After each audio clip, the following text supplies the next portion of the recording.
KaraokeBooks. Oliver Twist. Written by Charles Dickens. Audiobook. Chapter 28. Looks after Oliver, and proceeds with his adventures.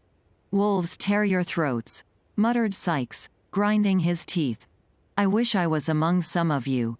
You'd howl the hoarser for it." As Sikes growled forth this imprecation, with the most desperate ferocity that his desperate nature was capable of, he rested the body of the wounded boy across his bended knee, and turned his head, for an instant, to look back at his pursuers. There was little to be made out, in the mist and darkness, but the loud shouting of men vibrated through the air, and the barking of the neighboring dogs, roused by the sound of the alarm bell, resounded in every direction. "Stop, you white-livered hound!" cried the robber, shouting after Toby Crackit, who, making the best use of his long legs, was already ahead. "Stop!" The repetition of the word brought Toby to a dead standstill, for he was not quite satisfied that he was beyond the range of pistol shot, and Sikes was in no mood to be played with. "Bear a hand with the boy," cried Sikes, beckoning furiously to his confederate. "Come back." Toby made a show of returning, but ventured, in a low voice, broken for want of breath, to intimate considerable reluctance as he came slowly along. "Quicker!" cried Sikes, laying the boy in a dry ditch at his feet, and drawing a pistol from his pocket. "Don't play booty with me." At this moment the noise grew louder. Sikes, again looking round, could discern that the men who had given chase were already climbing the gate of the field in which he stood, and that a couple of dogs were some paces in advance of them. "It's all up, Bill," cried Toby. "Drop the kid, and show 'em your heels." With this parting advice, Mr. Crackit, preferring the chance of being shot by his friend, to the certainty of being taken by his enemies, fairly turned tail, and darted off at full speed. Sikes clenched his teeth, took one look around, threw over the prostrate form of Oliver the cape in which he had been hurriedly muffled, ran along the front of the hedge, as if to distract the attention of those behind, from the spot where the boy lay, paused, for a second, before another hedge which met it at right angles, and whirling his pistol high into the air, cleared it at a bound, and was gone. "Ho, ho, there!" cried a tremulous voice in the rear. "Pincher! Neptune! Come here, come here!" The dogs, who, in common with their masters, seemed to have no particular relish for the sport in which they were engaged, readily answered to the command. Three men, who had by this time advanced some distance into the field, stopped to take counsel together. "My advice, or, leastways, I should say, my orders is," said the fattest man of the party, "that we immediately go home again." "I am agreeable to anything which is agreeable to Mr. Giles," said a shorter man, who was by no means of a slim figure, and who was very pale in the face, and very polite, as frightened men frequently are. "I shouldn't wish to appear ill-mannered, gentlemen," said the third, who had called the dogs back. "Mr. Giles ought to know." "Certainly," replied the shorter man. "And whatever Mr. Giles says, it isn't our place to contradict him." "No, no, I know my situation. Thank my stars, I know my situation." To tell the truth, the little man did seem to know his situation, and to know perfectly well that it was by no means a desirable one. For his teeth chattered in his head as he spoke. "You are afraid, Brittles," said Mr. Giles. "I ain't," said Brittles. "You are," said Giles. "You're a falsehood, Mr. Giles," said Brittles.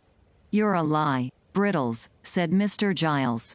Now, these four retorts arose from Mr. Giles's taunt, and Mr. Giles's taunt had arisen from his indignation at having the responsibility of going home again imposed upon himself under cover of a compliment. The third man brought the dispute to a close, most philosophically. "I'll tell you what it is, gentlemen," said he, "we're all afraid." "Speak for yourself, sir," said Mr. Giles, who was the palest of the party. "So I do," replied the man. It's natural and proper to be afraid, under such circumstances. I am. So am I, said Brittles, only there's no call to tell a man he is, so bounceably. These frank admissions softened Mr. Giles, who at once owned that he was afraid, upon which, they all three faced about, and ran back again with the completest unanimity, until Mr. Giles, who had the shortest wind of the party, as was encumbered with a pitchfork, most handsomely insisted on stopping, to make an apology for his hastiness of speech. But it's wonderful, said Mr. Giles, when he had explained, what a man will do, when his blood is up. I should have committed murder. I know I should, if we'd caught one of them rascals. As the other two were impressed with a similar presentiment, and as their blood, like his, had all gone down again, some speculation ensued upon the cause of this sudden change in their temperament. I know what it was, said Mr. Giles, it was the gate. I shouldn't wonder if it was, exclaimed Brittles, catching at the idea. You may depend upon it, said Giles, that gate stopped the flow of the excitement. I felt all mine suddenly going away, as I was climbing over it. By a remarkable coincidence, the other two had been visited with the same unpleasant sensation at that precise moment. It was quite obvious, therefore, that it was the gate, especially as there was no doubt regarding the time at which the change had taken place, because all three remembered that they had come in sight of the robbers at the instant of its occurrence. This dialogue was held between the two men who had surprised the burglars, and a traveling tinker who had been sleeping in an outhouse, and who had been roused, together with his two mongrel curs, to join in the pursuit.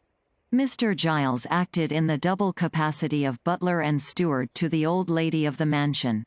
Brittles was a lad of all work, who, having entered her service a mere child, was treated as a promising young boy still, though he was something past 30. Encouraging each other with such converse as this, but, keeping very close together, notwithstanding, and looking apprehensively round, whenever a fresh gust rattled through the boughs, the three men hurried back to a tree, behind which they had left their lantern, lest its light should inform the thieves in what direction to fire.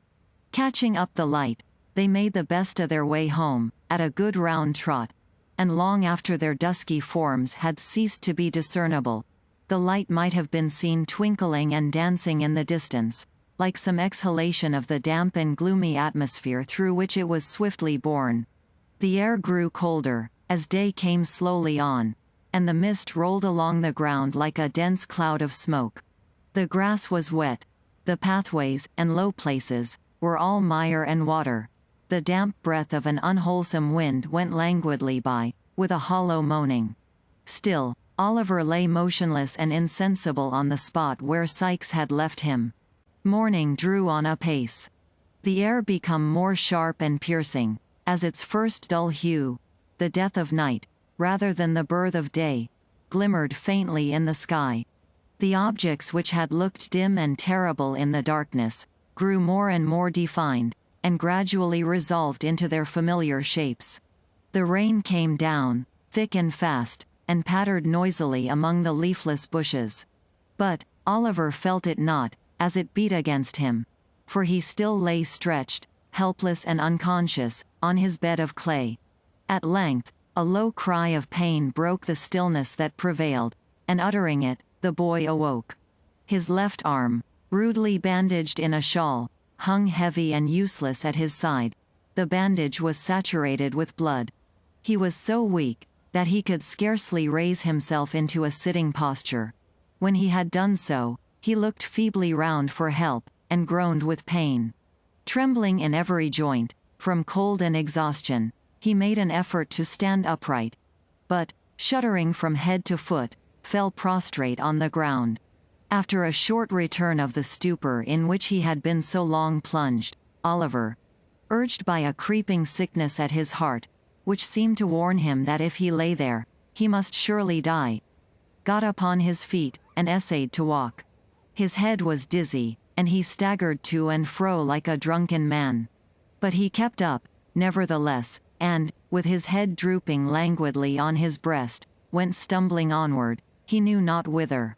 And now, hosts of bewildering and confused ideas came crowding on his mind.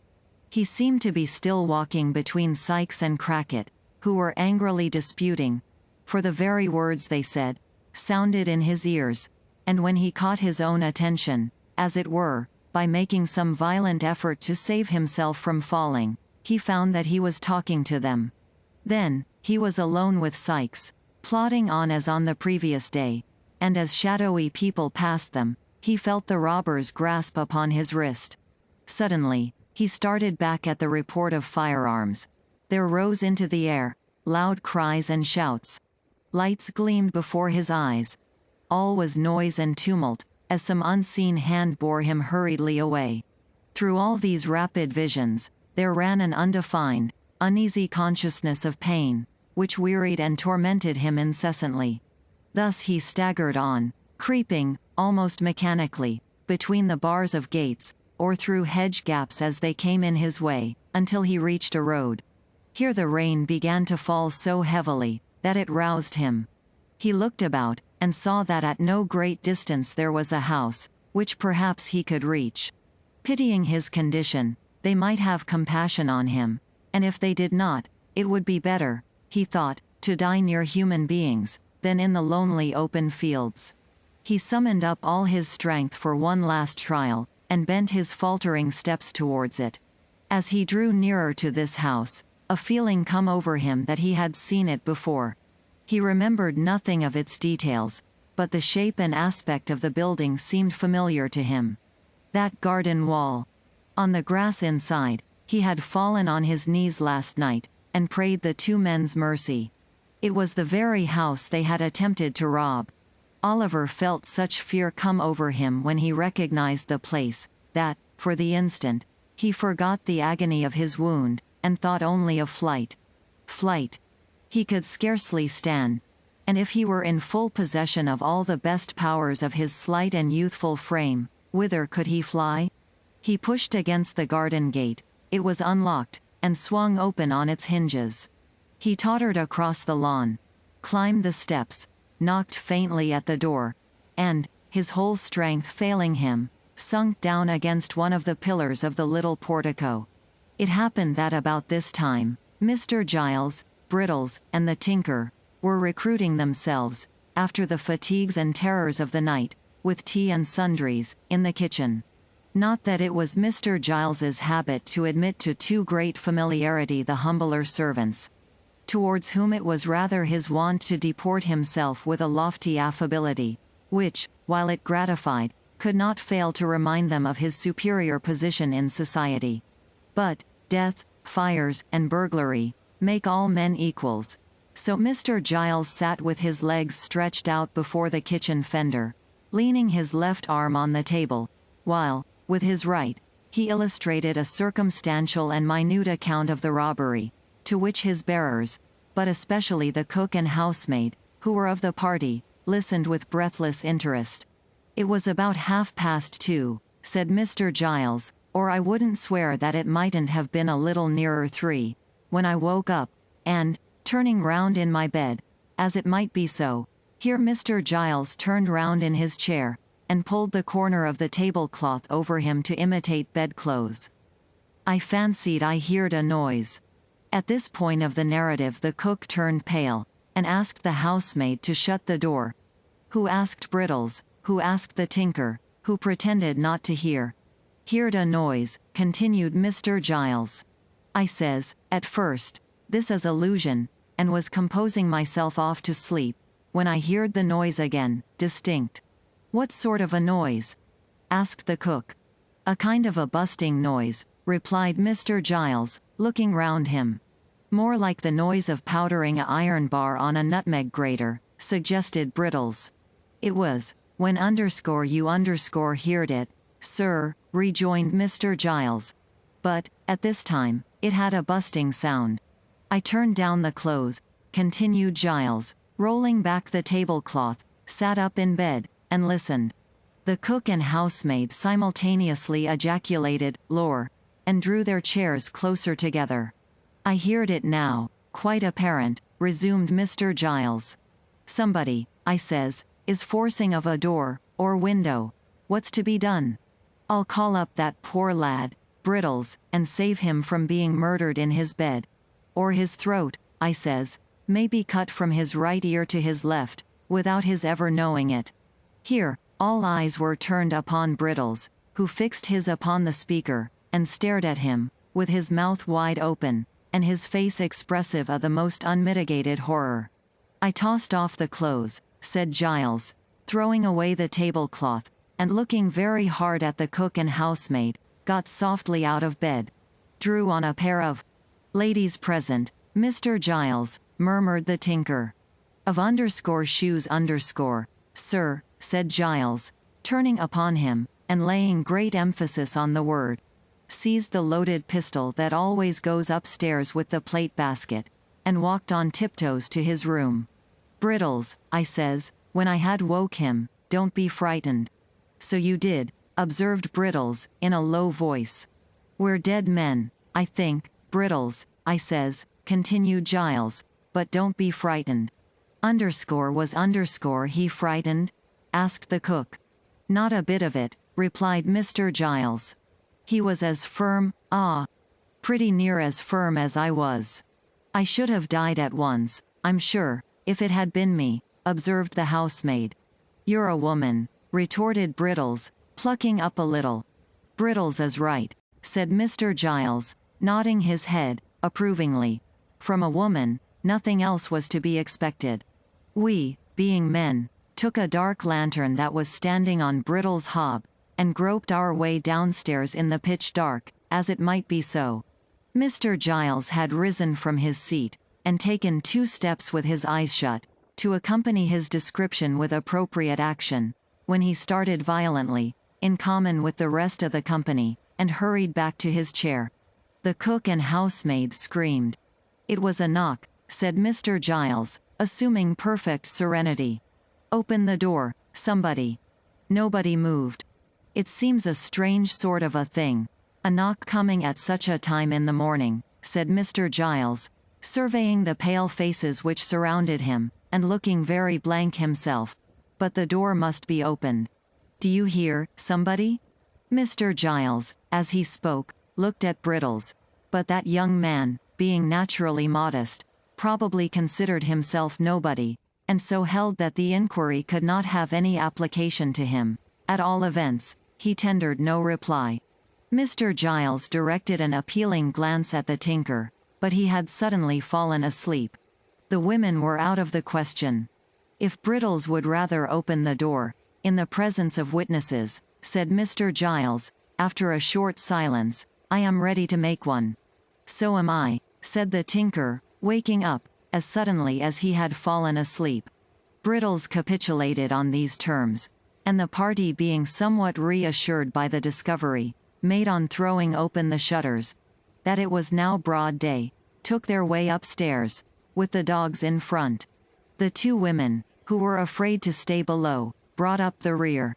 By the advice of Mr. Giles, they all talked very loud, to warn any evil-disposed person outside, that they were strong in numbers, and by a master stroke of policy, originating in the brain of the same ingenious gentleman, the dogs' tails were well pinched, in the hall, to make them bark savagely. These precautions having been taken, Mr. Giles held on fast by the tinker's arm, to prevent his running away, as he pleasantly said, and gave the word of command to open the door. Brittles obeyed. The group, peeping timorously over each other's shoulders, beheld no more formidable object than poor little Oliver Twist, speechless and exhausted, who raised his heavy eyes, and mutely solicited their compassion. A boy, exclaimed Mr. Giles, valiantly, pushing the tinker into the background. What's the matter with the A? Why, Brittles, look here. Don't you know? Brittles, who had got behind the door to open it, no sooner saw Oliver, than he uttered a loud cry.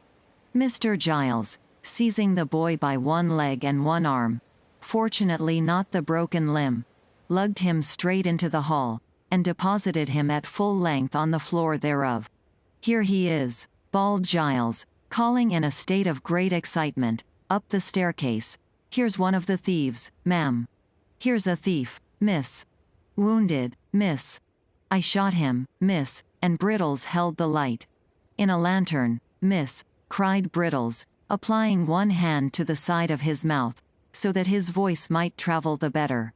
The two women servants ran upstairs to carry the intelligence that Mr. Giles had captured a robber, and the tinker busied himself in endeavoring to restore Oliver, lest he should die before he could be hanged. In the midst of all this noise and commotion, there was heard a sweet female voice, which quelled it in an instant. "Giles," whispered the voice from the stair-head. "I'm here, miss," replied Mr. Giles. "Don't be frightened, miss. I ain't much injured. He didn't make a very desperate resistance, miss. I was soon too many for him." "Hush," replied the young lady. "You frighten my aunt as much as the thieves did. Is the poor creature much hurt?" "Wounded desperate, miss," replied Giles, with indescribable complacency. "He looks as if he was a-going, miss," bawled Brittles, in the same manner as before. "Wouldn't you like to come and look at him, miss, in case he should?" "Hush, pray, there's a good man," rejoined the lady. "Wait quietly only one instant, while I speak to aunt." With a footstep as soft and gentle as the voice, the speaker tripped away. She soon returned, with the direction that the wounded person was to be carried, carefully, upstairs to Mr. Giles's room, and that Brittles was to saddle the pony and betake himself instantly to Chertsey, from which place he was to dispatch, with all speed, a constable and doctor. "But won't you take one look at him, first, miss?" asked Mr. Giles, with as much pride as if Oliver were some bird of rare plumage, that he had skillfully brought down. "Not one little peep, miss?" "Not now, for the world," replied the young lady.